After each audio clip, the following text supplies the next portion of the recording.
Online application for eligibility test for high school teachers to promote as PU college lecturer 2025. So ನೋಡ್ತಾ ಇದ್ರೆ ಆದಮೇಲೆ ಇದರಲ್ಲಿ ಒಂದನೇ ಹಂತ ನೋಡಿದಾಗ ತಾವು ಯೂಸರ್ ರಿಜಿಸ್ಟ್ರೇಷನ್ ಮಾಡ್ಕೊಳ್ಬೇಕಾಗ್ತದೆ. ಸೊ ಯೂಸರ್ ರಿಜಿಸ್ಟ್ರೇಷನ್ ಯಾವ ಥರ ಮಾಡ್ಕೊಳ್ಬೇಕಂತಕ್ಕಂಥ ಮಾಹಿತಿ ಇಲ್ಲಿ ನೀಡ್ತಾ ಇದ್ದೀನಿ ತಮಗೆ. ಮುಂದಿನದಾಗಿ ಕ್ಯಾಂಡಿಡೇಟ್ಸ್ ನೇಮ್ ಅಂತಿದೆ, ಇಲ್ಲಿ ನೋಡ್ತಾ ಇದ್ದೀರಿ, ಯಾಸ್ ಇನ್ SLC marks card. So SLC marks card ಇರುವಂತೆ ತಾವು ಇಲ್ಲಿ ಎಂಟರ್ ನೇಮ್ ಅಂತ ಕೊಟ್ಟಿದ್ದಾರೆ. ಇದರಲ್ಲಿ ತಾವು ಆ ಒಂದು ಕ್ಯಾಂಡಿಡೇಟ್ಸ್ ನೇಮ್ ಹಾಕಬೇಕು. ನಂತರ ಆಧಾರ್ ನಂಬರ್ ಕೂಡ ಬಹಳ ಮಹತ್ವದಾಗಿದೆ. ಆಧಾರ್ ನಂಬರ್ ಕೂಡ ಅಲ್ಲಿ ಎಂಟ್ರಿ ಮಾಡಬೇಕು. ನಂತರ ಕನ್ಫರ್ಮ್ ಆಧಾರ್ ನಂಬರ್, ಸೊ ಆ ಆಧಾರ್ ನಂಬರ್ ಕೂಡ ಇಲ್ಲಿ ಮ್ಯಾಚ್ ಆಗಬೇಕು. ಮ್ಯಾಚ್ ಆದ ನಂತರ ಮುಖ್ಯವಾಗಿ ತಮ್ಮ ಮೊಬೈಲ್ ನಂಬರ್, ಆ ಮೊಬೈಲ್ ನಂಬರ್ ತಾವು ಇಲ್ಲಿ ದಾಖಲಿಸಬೇಕು. ನಂತರ ತಮ್ಮ ಅಥೆಂಟಿಕ್ ಇರತಕ್ಕಂಥ ಒಂದು ಇಮೇಲ್ ಕೂಡ ಇಲ್ಲಿ ದಾಖಲಿಸಬೇಕು. ನಂತರ user name, for example user name ಅಂದರೆ ತಮ್ಮ ಹೆಸರಾಗಿರ್ಬೋದು. ಪಾಸ್ವರ್ಡ್ ಅಂತಂದರೆ ಆ ಒಂದು ನ್ಯೂಮರಿಕಲ್ ಕ್ಯಾರೆಕ್ಟರ್ಸ್ ಇರಬೇಕು, ಅದೇ ರೀತಿ ಆಲ್ಫಾಬೆಟಿಕಲ್ ಇರಬೇಕು ಮತ್ತು ಕ್ಯಾಪಿಟಲ್ ಲೆಟರ್ ಕೂಡ ಬಂದಿರಬೇಕು, ಸ್ಮಾಲ್ ಲೆಟರ್ಸ್ ಕೂಡ ಇರಬೇಕು. ಅಂಥ ಒಂದು ಪಾಸ್ವರ್ಡ್ ತಾವು ಕ್ರಿಯೇಟ್ ಮಾಡಬೇಕು. ನಂತರ ಅದೇ ಪಾಸ್ವರ್ಡ್ ತಾವು ಕನ್ಫರ್ಮ್ ಅಂತ ಇಲ್ಲಿ ಮಾಡಬೇಕು. ನಂತರ ಆ ಒಂದು ಮಾಹಿತಿಯಲ್ಲಿ ರಿಜಿಸ್ಟರ್ ಆಗ್ತದೆ.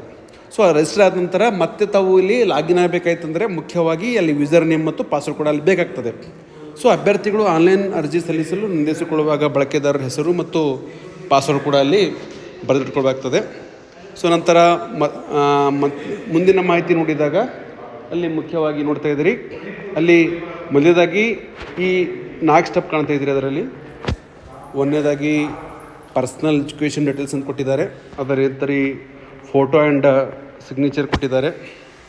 ಅದೇ ರೀತಿ ಡಿಕ್ಲರೇಷನ್ ಕೊಟ್ಟಿದ್ದಾರೆ. ನಂತರ ಪ್ರಿಂಟ್ ಮತ್ತು ಲಾಗೌಟ್ ಅಂತ ಕೊಟ್ಟಿದ್ದಾರೆ. ಸೊ ಮೊದಲನೇದಾಗಿ ಮುಖ್ಯವಾದ ಮಾಹಿತಿ ನೋಡಿದಾಗ ಇದರಲ್ಲಿ ಪರ್ಸ್ನಲ್ ಎಜುಕೇಷನ್ ಡೀಟೇಲ್ಸ್ ಅಂತ ಕೊಟ್ಟಿದ್ದಾರೆ. ಅದೇ ರೀತಿ ತದನಂತರ ಫೋಟೋ ಮತ್ತು ಸೈನ್ನ ಮಾಡಿ ತಾವಲ್ಲಿ ಫೋಟೋ ಅಪ್ಲೋಡ್ ಮಾಡಬೇಕು. ನಂತರ ಡಿಕ್ಲರೇಷನ್ ಆಗ್ತದೆ. ಸೊ ಅದ್ರಲ್ಲಿ ಮೊದಲನೇದಾಗಿ ಪರ್ಸನಲ್ ಡೀಟೇಲ್ಸ್ ನೋಡೋಣ ಅಂತ ಮೊದಲನೇದಾಗಿ KJD ಭಾಳ ಇಂಪಾರ್ಟೆಂಟ. KJD ಪಾಲಿಸಿ ನಂಬರ್ ತಾವಲ್ಲಿ ದಾಖಲಿಸಬೇಕು.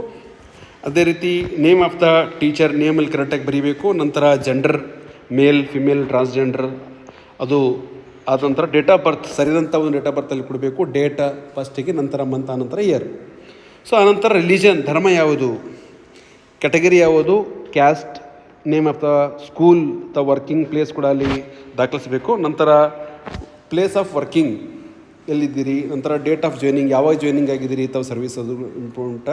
ಅದೇ ಡೇಟ್ ಆಫ್ ರಿಟೈರ್ಮೆಂಟ್ ಯಾವಾಗ ತಾವು ರಿಟೈರ್ಮೆಂಟ್ ಆಗ್ತೀರಿ ಸರ್ವಿಸಿಂದ ಕೂಡ ಬರೀಬೇಕು. ಪ್ರೆಸೆಂಟ್ ಡೆಸಿಗ್ನೇಷನ್ ಏನಿದೆ, ಪೇ ಸ್ಕೇಲ್ ಏನಿದೆ ಪ್ರೆಸೆಂಟಾಗಿ, ಅದೇ ರೀತಿ Hyderabad Karnataka SR no, physical challenge SR no, ಅದು ಕೂಡ ಇಂಪಾರ್ಟೆಂಟ. ಸೊ ಇಷ್ಟಾದ ನಂತರ ಫಸ್ಟ್ ಹಂತ ಏನಪ್ಪ ಅಂದರೆ ಗ್ರ್ಯಾಜುಯೇಷನ್ ಡೀಟೇಲ್ಸ್. ಅದರಲ್ಲಿ ಮೊದಲನೇದಾಗಿ qualified degree option 1, option 2, option 3 ಕೊಟ್ಟಿದ್ದಾರೆ. ಸೊ ಇಯರ್ ಆಫ್ ಪಾಸಿಂಗ್ ಯಾವ ಇಯರ್ ತಾವು ಪಾಸ್ ಆಗಿದ್ದೀರಿ. ನಂತರ ಟೋಟಲ್ ಮಾರ್ಕ್ಸ್ ಅಂತ ಹೊಡಿದಾಗ ಆಟೋಮೆಟಿಕ್ಕಾಗಿ ಆ ಒಂದು ಒಪ್ಟೇನ್ ಮಾರ್ಕ್ಸ್ ಹಾಕಿದಾಗ ಆಟೋಮೆಟಿಕ್ ಪರ್ಸೆಂಟೇಜ್ ತಾನೇ ಅದು ದಾಖಲಿಸ್ತದೆ.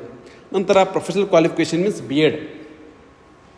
ಸೊ B.Ed ಮೆಥಡಾಲಜಿ ಯಾವ ಇತ್ತು ತಮ್ಮದು, ಮೆಥಡ್ 1, ಮೆಥಡ್ 2, ಅದೇ ರೀತಿ ಯಾವಾಗ ತಾವು B.Ed ಪಾಸ್ ಆಗಿದ್ದೀರಿ, ಟೋಟಲ್ ಮಾರ್ಕ್ಸ್, ಮ್ಯಾಕ್ಸಿಮಮ್ ಮಾರ್ಕ್ಸ್, ಅದೇ ರೀತಿ ಒಪ್ಟೆಂಡ್ ಮಾರ್ಕ್ಸ್. ಇಲ್ಲಿ ಮೊದಲೇ ತಿಳಿಸಿದ ಹಾಗೆ ಒಪ್ಟೆಂಡ್ ಮಾರ್ಕ್ಸ್ ಹಾಕಿದಾಗ ಆಟೋಮೆಟಿಕ್ಕಾಗಿ ಪರ್ಸೆಂಟೇಜ್ ತೆಗೆದುಕೊಳ್ತಾ ಇದೆ. ಅದೇ ರೀತಿ ಪೋಸ್ಟ್ ಗ್ರ್ಯಾಜುಯೇಷನ್ ಡೀಟೇಲ್ಸ್ ಕೂಡ ಅಲ್ಲಿ ಮುಂದಿನ ಹಾಕಬೇಕು. Post graduation same, for example MA ಆಗಿರ್ಬೋದು, MSc ಆಗಿರ್ಬೋದು, M.Com ಆಗಿರ್ಬೋದು. ಯಾವಾಗ ಮುಗಿಸಿದ್ದೀರಿ, ಟೋಟಲ್ ಮಾರ್ಕ್ಸ್ ಎಷ್ಟು, ಒಪ್ಟೆಂಡ್ ಮಾರ್ಕ್ಸ್ ಎಷ್ಟು, ಅದೇ ರೀತಿ ಮ್ಯಾಕ್ಸಿಮಮ್ ಮಾರ್ಕ್ಸ್ ಎಷ್ಟು ಕೂಡ ಹಾಕಬೇಕು. ಅದೇ ರೀತಿ ಇಲ್ಲಿ ಪರ್ಸೆಂಟೇಜ್ ಅಂತಲೇ ಅದು ಕ್ಯಾಲ್ಕುಲೇಟ್ ಮಾಡ್ತದೆ. ಸೊ ಇಷ್ಟಾದ ನಂತರ ನೋಡ್ತಾ ಇದ್ದೀರಿ, ಅದೇ ರೀತಿ ಇಲ್ಲಿ ಈ ಪೋಸ್ಟ್ ಗ್ರ್ಯಾಜುಯೇಷನ್ ಆದ ನಂತರ ಮುಖ್ಯವಾಗಿ ಇನ್ನೊಂದು ಕೂಡ PG ಕೂಡ ಕೇಳ್ತಾರೆ. 2ನೇ PG ತಾವು ಮಾಡಿದರೂ ಕೂಡ ಇಲ್ಲಿ ಮಾಹಿತಿ ಇದೆ. ಹೀಗಾಗಿ 2ನೇ PG ಮಾಡಿದ್ರು ಕೂಡ ತಾವು ಅಲ್ಲಿ ಮಾಹಿತಿ ದಾಖಲಿಸಬೇಕು. ಹೀಗಾಗಿ 2 PGಗೆ ಇಲ್ಲಿ ಅವಕಾಶ ಇದೆ ಅಂತ ನಾವು ಇಲ್ಲಿ ಹೇಳ್ಬೋದು. Eligibility test, so in which district do you wish to take the eligibility test, ಅಂದರೆ ಯಾವ ಒಂದು ಜಿಲ್ಲೆಯಲ್ಲಿ ತಾವು ಪರೀಕ್ಷೆ ಬರೀತೀರಿ ಅಂತಕ್ಕಂಥದ್ದು ಇಲ್ಲಿ ಭಾಳ ಮುಖ್ಯ. ಸೊ ತಮ್ಮ ಜಿಲ್ಲೆ ಯಾವ್ದಿದೆ ಅಲ್ಲಿ ಹಾಕಿದ್ರೆ ತಮ್ಮ ಅನುಕೂಲ ಆಗ್ತದೆ. ಹೀಗಾಗಿ ತಮ್ಮ ಜಿಲ್ಲೆಯನ್ನು ಆಯ್ಕೆ ಮಾಡಿರಿ ಅಂತ ಹೇಳ್ತಾ, ನಂತರ ಮಾರ್ನಿಂಗ್ ಸೆಷನ್ ಅಂತಂದರೆ ಇಲ್ಲಿ 2 ಆಪ್ಷನ್ ಇರ್ತದೆ. ಮಾರ್ನಿಂಗ್ ಸೆಷನ್ ಅಂದರೆ ಲ್ಯಾಂಗ್ವೇಜ್ ಇರ್ತದೆ, ಇಂಗ್ಲೀಷಾ ಅಥವಾ ಹಿಂದಿ ಅಥವಾ ಕನ್ನಡ. ಸೊ ಆಲ್ಮೋಸ್ಟ್ ಕನ್ನಡ ಮಾಧ್ಯಮದವ್ರು ಕನ್ನಡ ಹಾಕಬೇಕು, ಇಂಗ್ಲೀಷ್ ಮಾಧ್ಯಮದವ್ರು ಇಂಗ್ಲೀಷ್ ಹಾಕಬೇಕು. ಅದೇ ರೀತಿ ಆಫ್ಟರ್ನೂನ್ ಸೆಷನ್ ನೋಡಿದಾಗ ಯಾವ ಒಂದು ಪೋಸ್ಟಿಗೆ ಹಾಕ್ತಾ ಇದ್ದೀರಿ, ಫಾರ್ ಎಕ್ಸಾಂಪಲ್ ತಾವುಗಳು ಮ್ಯಾಥಮೆಟಿಕ್ಸ್ ಹಾಕಿದರೆ ಮ್ಯಾಥಮೆಟಿಕ್ಸ್ ಬರ್ತದೆ, ಬಯಾಲಜಿ ಹಾಕಿದರೆ ಬಯಾಲಜಿ ಬರ್ತದೆ. ಸೊ ಹೀಗಾಗಿ ಆಫ್ಟರ್ನೂನ್ ಸೆಷನ್ ಇಲ್ಲಿ ಪರ್ಟಿಕ್ಯುಲರ್ ಸಬ್ಜೆಕ್ಟ್ ಬರ್ತದೆ. ಮೀಡಿಯಮ್, ಫಾರ್ ಎಕ್ಸಾಂಪಲ್ ಬಯಾಲಜಿ ಹಾಕಿದ್ರೆ ಇಂಗ್ಲೀಷ್ ಮೀಡಿಯಮ್ ಇರ್ತದೆ, ಮ್ಯಾಥಮೆಟಿಕ್ಸ್ ಹಾಕಿದ್ರೆ ಇಂಗ್ಲೀಷ್ ಮೀಡಿಯಮ್ ಇರ್ತದೆ. ಸೊ ಇಷ್ಟೆಲ್ಲ ಮಾಹಿತಿ ಆದ ನಂತರ ಸೇವ್ ಕೊಡಬೇಕು. ಸೊ ಸೇವ್ ಕೊಟ್ಟ ನಂತರ ಮುಖ್ಯವಾದ ಮಾಹಿತಿ ಮತ್ತೇನಂತಂದರೆ ಮುಂದುವರೆದಂತೆ ಇಲ್ಲಿ ಫೋಟೋ ಮತ್ತು ಸಿಗ್ನೇಚರ್ ಕೂಡ ಬಹಳ ಮುಖ್ಯವಾಗಿದೆ.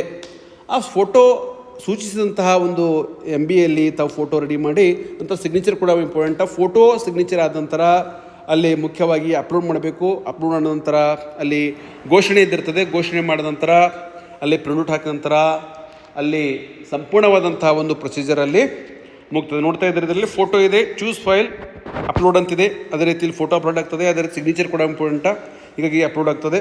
ಸೊ ಇಷ್ಟೆಲ್ಲ ಮಾಹಿತಿ ಆದ ನಂತರ ತಾವು ಅಪ್ಲಿಕೇಶನ್ನ ಸಂಪೂರ್ಣವಾದಂತಹ ಒಂದು ಪ್ರೊಸೀಜರ್ ಮುಗಿದ ಹಾಗೆ ಆತ್ಮೀಯರೇ ನೋಡ್ತಾ ಇದ್ದೀರಿ. ಈ ಒಂದು ಮಾಹಿತಿಗಳು ಇಲ್ಲಿ ಕಾಣ್ತಾ ಇವೆ. ಸೊ ಹೆಚ್ಚಿನ ಶೈಕ್ಷಣಿಕ ಅಪ್ಡೇಟ್ಸ್ಗಾಗಿ ಮತ್ತು ಟೆಕ್ನಾಲಜಿಗಾಗಿ ನನ್ನ ಚಾನಲ್ ಸಬ್ಸ್ಕ್ರೈಬ್ ಮಾಡಿ ಆದ್ಮೇಲೆ ಧನ್ಯವಾದಗಳು. ಶುಭ ದಿನ. Have a nice day.